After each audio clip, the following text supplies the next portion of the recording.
Movie की शुरुआत होती है इनक्रेडिबल्स की फैमिली से, जो रोबोट के साथ लड़ रही होती है। लेकिन वायलेट बिना मास्क के लड़ रही थी, जिससे कि उसके एक दोस्त ने उसे देख लिया और वो काफी घबरा गया। वायलेट का दोस्त यानी कि टोनी, जो कि घबरा गया था, आखिर में उसकी मेमोरी से वो सब चीजों को डिलीट किया जाता है, जिससे कि वो घबरा गया। इसके बाद से इनको विलियन की तरफ शिफ्ट किया जाता है, जिसका नाम अंडरमाइंड होता है। ये विलियन टाउन के अंडरग्राउंड में जाकर ब्लास्ट करता था। अंडरमाइंड ग्राउंड में जाकर एक जगह ब्लास्ट करता है जिसके ऊपर बैंक था। वो बैंक में जाकर रॉबरी करने का प्लानिंग करता था, लेकिन बॉब वहां पर पहुंच जाता है पर उसे रोक नहीं पाता। अंडरमाइंड ने अपना एक इंस्ट्रूमेंट को एक्टिव कर दिया था, जिसे रोकने के लिए फ्रोजन अपनी ताकत का इस्तेमाल करता है। इसी बीच हम देखते हैं कि बॉब का छोटा बेटा यानी कि जैक कभी डैश के गोदी में होता है तो उसे कभी वायलेट संभाल रही होती है। जैक सुपर हीरो के सूट में काफी क्यूट लगता है। आखिर में हम देखते हैं कि इलास्टिक गर्ल और बॉब अपनी पूरी ताकत से उस मिशन को रोक लेते हैं। इसके बाद सीन को पुलिस स्टेशन के इन्वेस्टिगेशन के रूम की ओर शिफ्ट किया जाता है, जहाँ पुलिस बॉब से कहती है कि तुम्हारी वजह से इस टाउन में काफी नुकसान हुआ है। जहाँ इनक्रेडिबल्स टाउन को अंडरमाइंड से बचा रही थी, वहीं पुलिस इस चीज को उल्टा समझ रही थी। इसी वजह से जो घर इनक्रेडिबल्स को दिया गया था वो उनसे छीन लिया जाता है। इन्हें घर से तो निकाल दिया जाता है, लेकिन इन्हें एक होटल रूम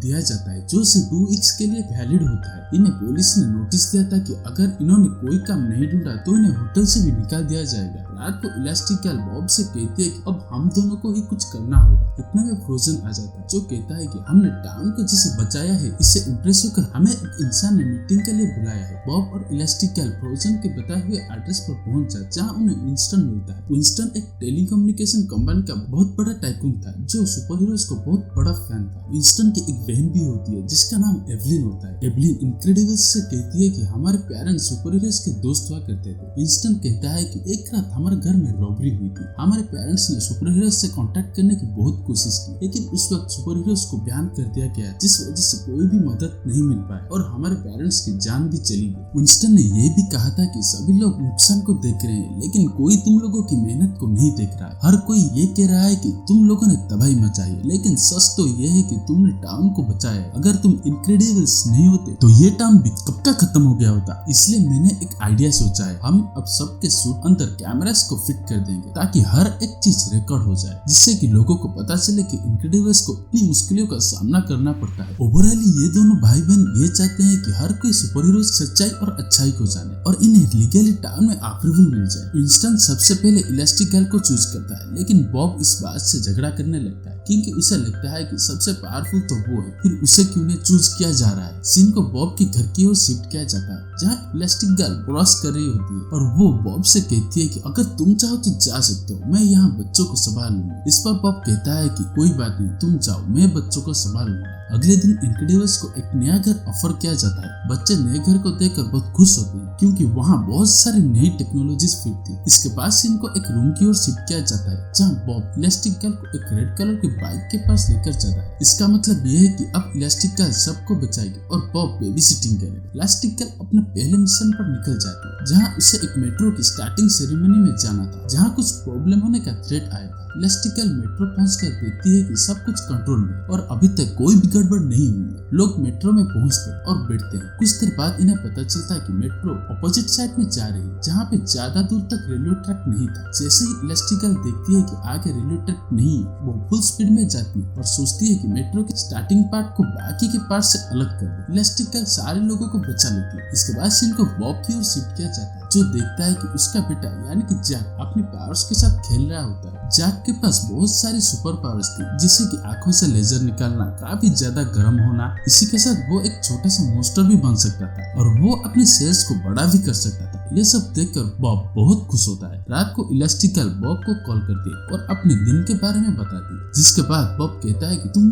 ये सब मुझे क्यों बता रही हो, न्यूज में मुझे आना था, तुम्हें नहीं। ये सब कहकर वो फोन काट देता है। फिर बॉब डैश की मैथ बुक देखता है, जो कि काफी चेंज हो गई थी। बॉब को जितनी भी मैथ्स आती थी वो सब डैश के बुक्स में नहीं थी, इसलिए वो डैश की मदद नहीं कर पा रहा था। रात को बॉब अपने बेटे की पूरी मैथ बुक पढ़ता है, जिसके बाद वो उसका होमवर्क करवाता है। सीन को वायलेट के लिए दिखाया जाता है, जो टोनी से बात करना चाहती थी, लेकिन टोनी कोई भी रिप्लाई नहीं देता। जिस वजह से वो हर्ट हो जाता है। उधर इलास्टिक गर्ल एक इंटरव्यू दे रही थी, पर तभी स्क्रीन को हैक कर दिया जाता है, जहाँ एक ऐसा इंसान को दिखाया जाता है जिसका नाम स्क्रीन में सैबलर था। स्क्रीन में सैबलर कहता है कि सुपर हीरोज तो कुछ भी नहीं है और ये हमारी कोई भी मदद नहीं कर सकते। वो इलास्टिक गर्ल से ये भी कहता है कि अगर तुम्हें इतनी हिम्मत है तो तुम अपने एम्बेसडर को बचा कर दिखाओ। इलास्टिक गर्ल सीधा अपने एम्बेसडर के पास जाती है, जो कि एक चॉपर में थी। चॉपर डिस्ट्रॉय हो जाता है, जिसके बाद इलास्टिक गर्ल खुद पैराशूट बनकर एम्बेसडर को बचा लेती है। सीन को बॉब की ओर दिखाया जाता है, जो अपने बच्चों को ब्रेकफास्ट सर्व कर रहा था, जहाँ वायलट को पता चलता है कि टोनी की मेमोरी उसके डैड ने क्या कर डिलीट करवाई है। फिर हम देखते हैं कि लोग अब इलास्टिक गर्ल को पसंद करने लगे थे। लोग अब धीरे धीरे सुपर हीरोज के फैन भी बन रहे थे। तभी हम विंस्टन को देखते हैं, जो कहता है कि हम दुनिया के सारे सुपर हीरोज को एक क्रूज पर बुलाएंगे और पार्टी करेंगे। और फिर इलास्टिक गर्ल भी बहुत सारे सुपर हीरोज से मिलती है, जिसके पास अलग अलग सुपर पावर्स थी। उनमें से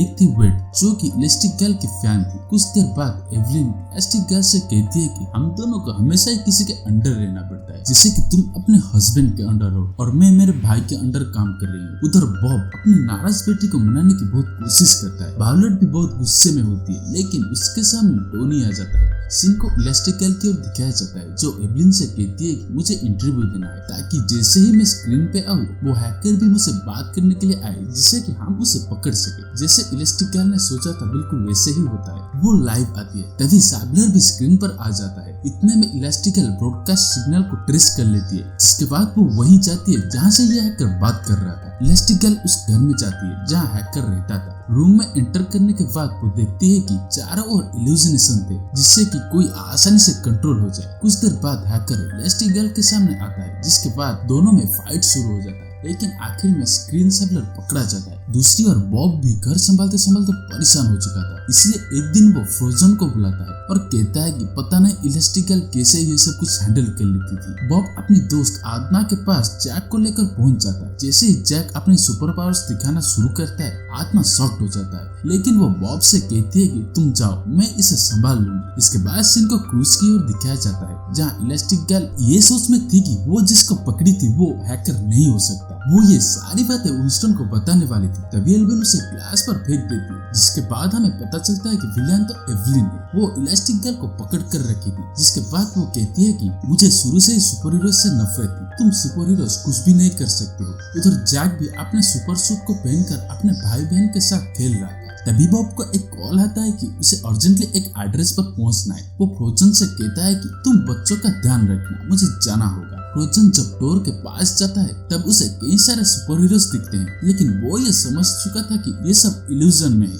इसी बीच डैश के दिमाग में एक आइडिया आता है। वो फौरन ही अपने डैड के कार को बुला लेता है। वो अपने भाई बहन के साथ भागता है, सिवाय फ्रोजन के, क्योंकि वो इल्यूजन में आ चुका था। उधर बॉब को भी ग्लासेस पहनाकर इल्यूजन में डाल दिया जाता है। डैश अपनी भाई बहन से कहता है कि अब सिर्फ हम 3 ही बचे हैं, जो बाकी के सुपर हीरोज और अपने मॉम डैड को बचाएंगे। डैश क्रूज तक पहुंचने के लिए कार में अपने भाई बहन के साथ जाता है, लेकिन सामने पानी था, जिसके बाद वो वायलट से कहता है कि काश एक कार पानी में भी चल पाती। इसी वॉइस को कार कैप्चर कर लेती है और वो सुपर कार पानी में चलने लगी। तीनों भाई बहन जीप तक पहुंच जाते हैं, जहाँ विंस्टन, एम्बेसडर और कुछ सुपर हीरोज थे। इसी बीच जैक डैश और वायलट को तंग करने लगता है। इसके बाद सीन को क्रूज के अंदर दिखाया जाता है, जहाँ न्यूज चैनल में इलास्टिक गर्ल कहती है कि अब सारे लोग अपने मदद खुद करें, हम अब आपकी मदद नहीं कर सकते हैं। कुछ देर बाद जैक उस रूम में आ जाता है, जहाँ इलास्टिक गर्ल, बॉब और फ्रोजन। जैक को वो ग्लासेस पसंद नहीं था, इसलिए वो अपनी मॉम के आंखों से वो ग्लासेस निकाल देता है, जिस वजह से अब वो इल्यूजन से बाहर आ जाती है। इलास्टिक गर्ल अब बॉब और फ्रोजन की भी ग्लासेस निकाल देती है और कंट्रोल पैनल भी खराब हो जाता है। जिसके बाद बॉब कहता है कि अगर ये क्रूज डाउन में चला गया तो काफी ज्यादा नुकसान हो जाएगा। इससे पहले कि कोई सोल्यूशन निकालता, बाकी के सुपर हीरो जो कि इल्यूजन में थे, वो इलास्टिक गर्ल, बॉब और फ्रोजन के सामने आ जाते हैं, लेकिन फ्रोजन जैसे तैसे करके उनके ग्लासेस को निकाल देता है। बॉब पानी में कूद जाता है, क्रूज को दूसरी डायरेक्शन में मोड़ने की कोशिश करता है। फ्रोजन भी काफी ज्यादा आइस क्रिएट करके क्रूज को टेढ़ा करने की कोशिश करता है। इतनी मेहनत करने के बाद अब सुपर हीरोज ने सबको बचा लिया था और अब गवर्नमेंट भी इन्हें लीगल होने के सर्टिफिकेट भी दे देता है। मूवी के आखिरी सीन में हम देखते हैं कि वायलट टोनी से दोस्ती करती है और दोनों बहुत बातें भी करते हैं और सभी मिलकर मूवी जाने का प्लान करते हैं। लेकिन तभी बॉब देखता है कि कहीं फिरंगी हो रही थी। ये सभी इनक्रेडिबल्स और सुपर हीरोज के आइडेंटिटी से सबको बचाते थे। और दोस्तों, इसी के साथ इस मूवी की दूसरी पार्ट यहीं पर खत्म होती है।